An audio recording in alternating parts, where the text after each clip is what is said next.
Today's our topic is SDLC System Development Life Cycle। जैसा कि नाम से समझ में आता है कि किसी भी सिस्टम को डेवलप करने के लिए एक पूरा सर्कल होता है, एक पूरी स्टेप बाय स्टेप हमें उसको फॉलो करना होता है, सारी स्टेप्स को, हर फेसेस को, तब जाकर हमारा एक कंप्लीट सिस्टम तैयार होता है।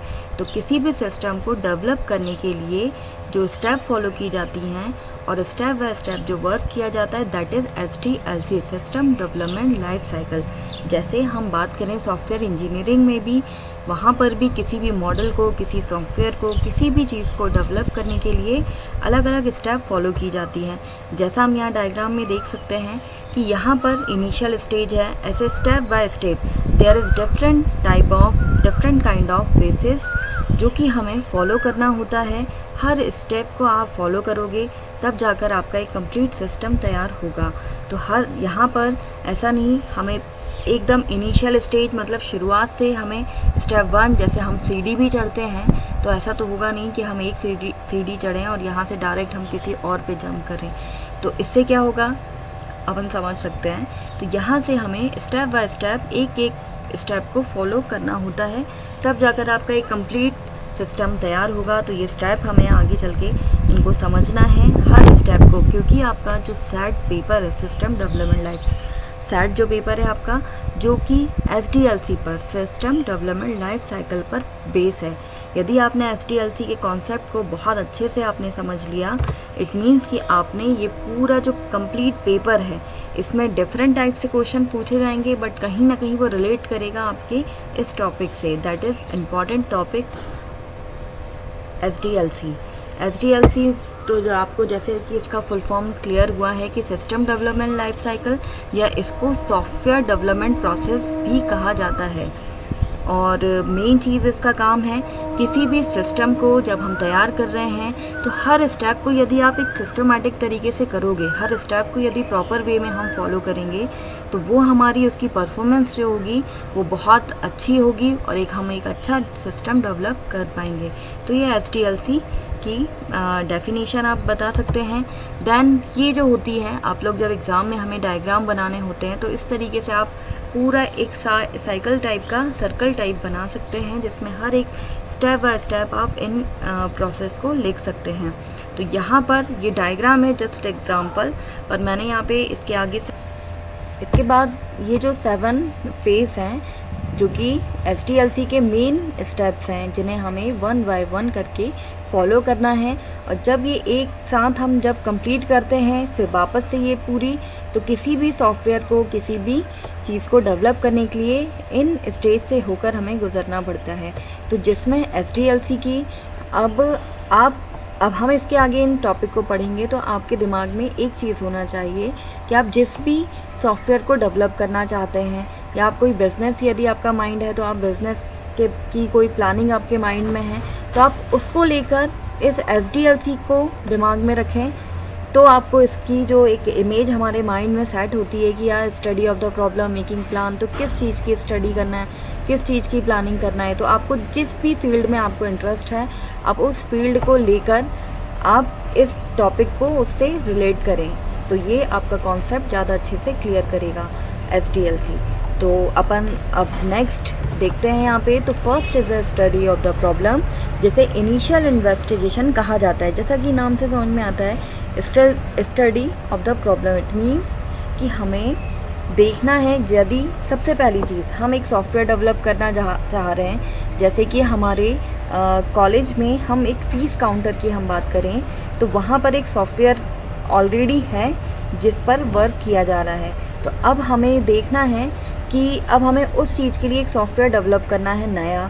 तो यहाँ पर सबसे पहली चीज़ आती है इनिशियल इन्वेस्टिगेशन आप करेंगे, उसकी स्टडी करेंगे कि जिसमें व्हाट इज़ द प्रॉब्लम। पहला पॉइंट यहाँ पर आया what is the problem. It means कि आप देखेंगे कि जो सिस्टम चला आ रहा था उसमें किस प्रकार की प्रॉब्लम थी, और यदि आपके पास प्रॉब्लम और फिर determine if a new system is needed, तब आप फिर ये देखेंगे कि क्या यहाँ पे ज़रूरत है, या अदरवाइज़ यदि वो सिस्टम ऑलरेडी बहुत अच्छा चल रहा है, सारी चीज़ें प्रॉपर मैनेज हो रही हैं, तो हम नया सिस्टम फिर बनाएंगे ही क्यों।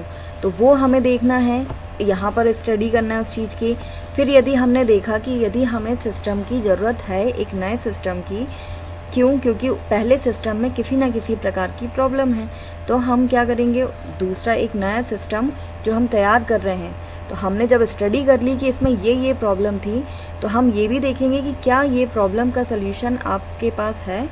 तब आप क्या करेंगे, उस सिस्टम को या उस प्रोजेक्ट को अपने हाथ में लेंगे। तो first is a study of the problem, या इसे कहते हैं इनिशियल इन्वेस्टिगेशन, जिसमें स्टडी की जाती है कि पुराना सिस्टम जो चला आ रहा था उसमें किस प्रकार की प्रॉब्लम है और क्या हम उस प्रॉब्लम को सॉल्व कर सकते हैं। तो हम उसका नेक्स्ट हम उस प्रोजेक्ट को आगे करेंगे। सेकेंड स्टेज आती है मेकिंग प्लान, या फिर यहाँ पर कहा जाता है फिजिबिलिटी स्टडी।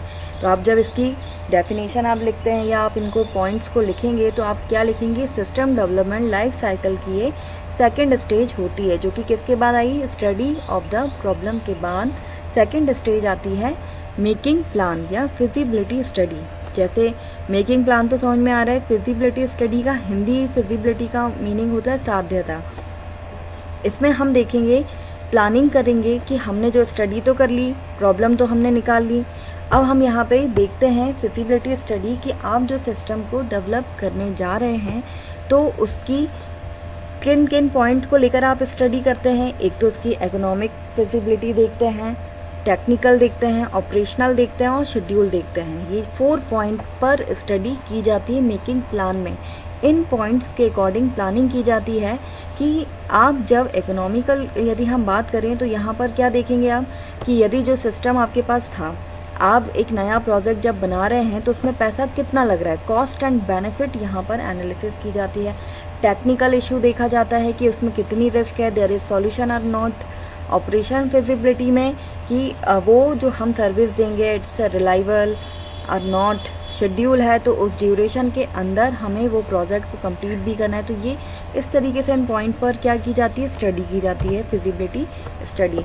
तो जिसमें मेन चीज़ हमने देखा कि व्हाट वी गिव इन्वेस्टमेंट, मतलब हमने क्या कितना उसमें कॉस्ट हमने इन्वेस्ट किया है। आप यदि बिज़नेस को माइंड में रखें या फिर हम किसी प्रोजेक्ट को दिमाग में रखते हैं कि हम एक प्रोजेक्ट या एक सॉफ्टवेयर को डेवलप कर रहे हैं, तो उसके लिए हमने कितना पैसा हमें लगाना है, कितना हमारा इन्वेस्टमेंट होगा उसमें, और फिर उससे हमें रिटर्न कितना मिलेगा, उसका बेनिफिट। यदि कॉस्ट और बेनिफिट सबसे इम्पॉर्टेंट किसी भी हम यदि किसी उसमें भी उसका कॉस्ट और बेनिफिट देखा जाता है कि हमारे से जो पैसा लगाया जा रहा है क्या हमें उसके अकॉर्डिंग उसका बेनिफिट हमें मिलेगा।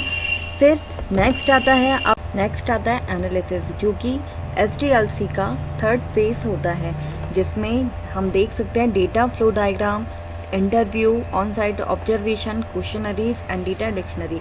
ये जो एनालिसिस के ये मेन पॉइंट, मतलब एनालिसिस के अंदर ये सारे मेन पॉइंट्स आते हैं।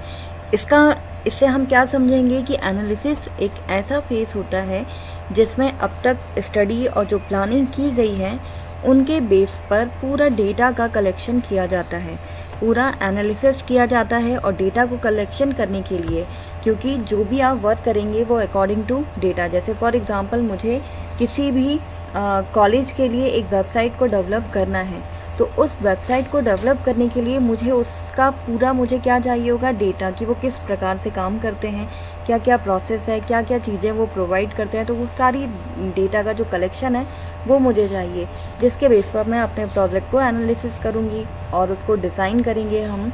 तो यहाँ पे ये एनालिसिस फैक्टर में सबसे पहले आता है डेटा फ्लो डायग्राम, कि जो हम इंफॉर्मेशन कलेक्ट कर रहे हैं तो उसका एक फ़्लो स्ट्रक्चर तैयार किया जाता है कि हमारा जो प्रोजेक्ट है या डेटा है वो किस फ्लो में जा रहा है। तो ये पहला होता है जिसमें एनालिसिस में देखा जाता है डेटा फ्लो डायग्राम। सेकंड होता है इंटरव्यू। तो इंटरव्यू के माध्यम से हम क्या करेंगे, इन्फॉर्मेशन को कलेक्ट करेंगे। तो ये जस्ट एनालिसिस में डेटा का कलेक्शन का ये अलग अलग जो प्रोसेस है वो सारी यहाँ पर इंक्लूड की गई हैं एनालिसिस में, जिसमें इंटरव्यू है, ऑन साइट ऑब्जर्वेशन है, जैसे कि हमने इंस्पेक्शन और ये इस तरीके की चीज़ों का आपने सुना होगा कि ऑफिस वगैरह या किसी कंपनी, तो ऑन साइट ऑब्जर्वेशन मतलब डायरेक्ट वहाँ जाकर उस चीज़ को देखना कि किस प्रकार से वहाँ काम किया जा रहा है। और नेक्स्ट होता है क्वेश्चनरीज, जिसका मतलब होता है कि क्वेश्चन पूछे जाते हैं कि जैसे हम कोई भी काम कर रहे हैं या मुझे किसी के लिए वेबसाइट बनाना है, तो मैं वहाँ पर मैं क्वेश्चंस पूछूंगी कि कैसे। तो क्वेश्चन अलग अलग तरीके से आप पूछ के मेल, जैसे यहाँ दिया हुआ है कि मेल क्वेश्चनरीज, ओपन क्वेश्चनरीज है, मल्टीपल चॉइस क्वेश्चन है, अलग अलग तरीके से आप इन क्वेश्चंस के द्वारा डेटा का कलेक्शन कर सकते हैं। और डेटा डिक्शनरी का मतलब हुआ कि ये जो सारी प्रोसेस से इंटरव्यू था, ऑन साइट ऑब्जर्वेशन था, और ये सारी प्रोसेस के थ्रू आप पूरे डेटा का कलेक्शन एक साथ रखेंगे, तो वो क्या कहलाता है, डेटा डिक्शनरी। तो इस तरीके से जो एनालिसिस वाला जो मेन हमारी थर्ड स्टेज है, जिसमें मेन काम होता है डेटा का कलेक्शन, कि सारी इन्फॉर्मेशन को कलेक्ट किया जाता है। और नेक्स्ट होता है, अब हमने थर्ड स्टेज कंप्लीट कर लिया डेटा का कलेक्शन, अब हमारे पास है कि हमें किस प्रकार से प्रोजेक्ट को बनाना है। नेक्स्ट होता है डिज़ाइनिंग। इट मीन्स कि अब मैंने किसी कॉलेज के लिए एक वेबसाइट को डेवलप करना था, तो मैंने उसकी डिज़ाइनिंग मैंने उसका एनालिसिस कर लिया, डेटा का कलेक्शन हो गया। अब नेक्स्ट मैं उसके लिए क्या करूँगी, उसका एक लेआउट तैयार करेंगे। डिज़ाइनिंग फेज़ में आप ये कह सकते हैं कि आप इसको फ्लो चार्ट के थ्रू आप इसको तैयार कर सकते हैं। इसका रिकॉर्ड लेआउट तैयार किया जाता है, रिपोर्ट लेआउट तैयार किया जाता है। मींस आप इसमें हम कह सकते हैं पेन कॉपी हमने लिया और उसमें हम जैसे हम एक वेबसाइट बना रहे हैं, तो वेबसाइट को डिज़ाइन करने के लिए आप कहीं ना कहीं एक पूरा फ्लो चार्ट तैयार करेंगे कि आपका फर्स्ट पेज क्या होना चाहिए, होम पेज होना चाहिए, अबाउट अस होना चाहिए। तो कौन से कितने पेज आपकी वेबसाइट में होंगे, कौन कौन से पेज पर क्या क्या कंटेन होंगे। तो हम एक तरीके से ये एक डिज़ाइनिंग पार्ट अपना तैयार करते हैं। तो ये भी किसी भी जो फेज़ है हमारे जो सिस्टम डेवलपमेंट लाइफ साइकिल का, ये फोर्थ फेज़ होता है, जो कि एक इम्पॉर्टेंट फेज़ है, जिसमें रिकॉर्ड लेआउट, रिपोर्ट लेआउट और एक फ्लो चार्ट के थ्रू हम पूरे हमारे प्रोजेक्ट को डिज़ाइन करते हैं। जैसे आप लोगों ने HTML पर काम करा है या फिर आप लोगों ने कोई वेबसाइट VB.NET, ASP.NET, तो इस पर हम जो बनाते हैं वेबसाइट को, तो इट मीन्स व्हाट, वो हम एक तरीके से उसका एक डिज़ाइन तैयार करते हैं। वो एक लेआउट होता है वेबसाइट का, तो वो डिज़ाइन किया जाता है।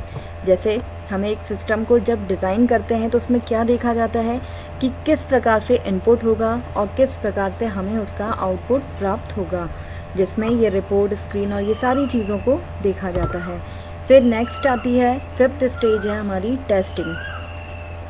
टेस्टिंग नाम से ही समझ में आ रहा है, जैसे यदि मैं इससे पहले फेज़ डिज़ाइनिंग की हम बात करें, तो इस फेज़ में हमने डिज़ाइन तैयार किया।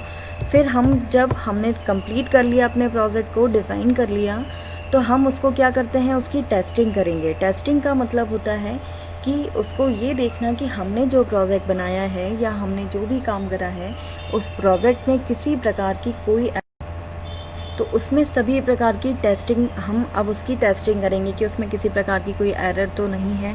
तो ये हमारी टेस्टिंग मेथड होती है, जिसमें फॉर एग्ज़ाम्पल जैसे हमने यहाँ पे डायग्राम में दिया हुआ है कि जैसे हमने मोबाइल डेवलप किया, तो वो जब आप बना देते हैं उसके बाद वो एक टेस्टिंग जो प्रोसीजर होती है, टेस्टिंग फेस होता है, उससे होकर उसको जाना पड़ता है। तो टेस्टिंग वाली प्रोसेस में ये देखा जाता है कि हमने जो बनाया है उसमें यदि किसी प्रकार की कोई एरर नहीं है तो वो आगे स्टेप जाएगी, और यदि उसमें किसी प्रकार की एरर आती है तो हम उस एरर को सॉल्व करेंगे। तो ये होती है टेस्टिंग, जो कि इम्पॉर्टेंट फेज़ है SDLC का। नेक्स्ट होता है इम्प्लीमेंटेशन। इम्प्लीमेंट करना, इम्प्लीमेंटेशन, तो इसका शायद से नाम से बहुत हद तक हमें डेफिनेशन और इसके बारे में क्लियर होता है। इम्प्लीमेंट करना, जैसे यहाँ डायग्राम में दिया है, ओल्ड सिस्टम और न्यू सिस्टम। तो इससे क्या समझे हम कि ओल्ड सिस्टम मतलब हमने अभी एक पुराना सिस्टम, हमने फ़ीस काउंटर, फ़ीस के लिए एक प्रोजेक्ट बनाया, तो वो हमारा पुराना सिस्टम था। अब हमने नया सिस्टम तैयार कर लिया है, तो अब हमें पुराने की जगह पर नए सिस्टम को इम्प्लीमेंट करना है। पुराने सिस्टम को हटाकर अब हमें नया सिस्टम रखना है। तो इस चीज़ को क्या कहते हैं, इम्प्लीमेंटेशन कहते हैं। तो ये जो प्रोसेस होती है इम्प्लीमेंटेशन की, तो यहाँ पर एक चीज़ और इम्पॉर्टेंट होती है कि हम एकदम से हम नए सिस्टम को लाकर रख दें और पुराने वाले सिस्टम को हटा दें। तो उसके लिए ज़रूरी है कि यूज़र को उस सिस्टम के अकॉर्डिंग अपने आप को प्रिपेयर करना है। तो या तो इसमें ट्रेनिंग दी जानी चाहिए कि इस नए सिस्टम को एक्सेस करने के लिए, और इम्प्लीमेंटेशन एक ऐसी प्रोसेस होती है जिसमें दोनों सिस्टम को हम एक साथ चलाएंगे। और जैसे ही हम धीरे धीरे करके नए सिस्टम पर परफेक्ट होते हैं तो हम पुराने वाले सिस्टम को हटाकर नए सिस्टम को के साथ वर्क करना स्टार्ट करेंगे। तो ये प्रोसेस कहलाती है इम्प्लीमेंटेशन। नेक्स्ट है मेंटेनेंस। तो यहाँ पर ये एक लास्ट हमारे SDLC की फेस है मेंटेनेंस। तो नाम से क्या समझ में आया कि यदि हमने कोई भी चीज़ है, प्रोजेक्ट को बना लिया, हमने एक वेबसाइट को डेवलप कर लिया है, टेस्टिंग हो चुकी है, उसको हमने इम्प्लीमेंट भी कर दिया है, फाइनली हम उसको एक्सेस कर रहे हैं। तो जब भी कोई वेबसाइट या कोई भी सॉफ्टवेयर बनाया जाता है तो वो हमेशा क्या मांगता है, मेंटेनेंस। ये एक ऐसी प्रोसेस है SDLC की जो कि ये तब तक चलेगी जब तक कि हमारा जो सिस्टम है वो चलेगा। जैसे यहाँ पर हमने बहुत सारे 3 एग्जाम्पल दिए हुए हैं कि आपको हर चीज़ के लिए क्या ज़रूरी है, मेंटेनेंस। जैसे यहाँ पे एक हमने बाइक परचेज़ की है तो वो भी क्या मांगती है, समय समय पर मेंटेनेंस मांगेगी। उसको ख़रीद लेने तक का खर्च ही हमारा नहीं होता, उसके बाद हमारा स्टार्ट होता है कि हमें उसको मेंटेन भी करना है। ऐसे ही हमने यदि किसी सॉफ्टवेयर को बनाया या हमने एक कंप्यूटर को या हमने लैपटॉप को ख़रीदा है तो ख़रीद लेने तक का नहीं, उसको मेंटेन भी हमें करना होगा। तो दिस इज़ प्रोसेस जो कि कंटिन्यूस चलती रहेगी जब तक कि आपका सिस्टम चलेगा। तो ये हमारे SDLC के कंप्लीट क्या थे, पॉइंट्स थे, 7 फेज थे। और इस SDLC को कभी आप अपने सिलेबस को यदि एनालिसिस करेंगे तो आपको पता चलेगा कि इसी SDLC के अंदर ही आपका कंप्लीट सिलेबस विजिट करता है। तो आप इसको हर प्रोसेस को आपने एग्जाम्पल के साथ इनको हम लिख सकते हैं। Thank you.